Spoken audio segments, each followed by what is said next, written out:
Hi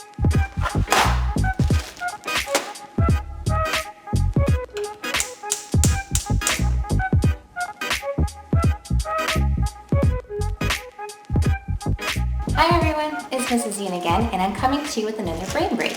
And for today's brain break, we are in the kitchen once again. Now you are going to need your parents' help for this because our brain break today does require using the stove, but it's very simple. And all you're going to need is 2 ingredients. You're going to need pasta and food coloring.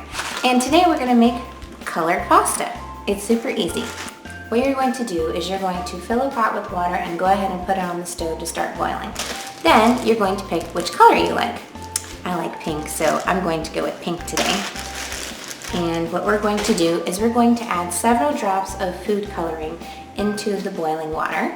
And then once the water starts to come to a boil, you're going to throw in your pasta. Okay, so as the water is starting to boil, I'm going to add some of the food coloring. And that is going to get into the water. And now we throw in our noodles and we're going to let it boil.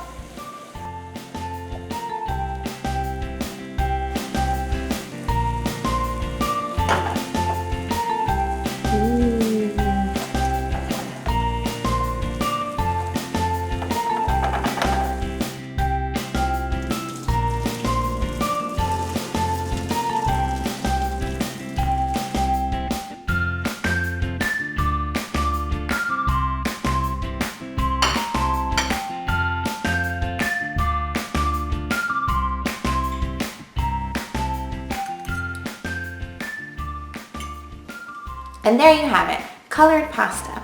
You can do any colors that you like, and you can also make rainbow pasta. If you want to, you can make several different pots and you can put colors in each one of them. Or what you can do is you can cook the pasta without any colors at all, and you can separate it into different Ziploc bags, and then you can put the food coloring in each of the bags, and then you can combine it all together and make rainbow pasta if you like. The opportunities are endless. I hope you enjoyed this brain break, and if you do make colored pasta, take a picture and send it to me. I'll see you tomorrow. Bye!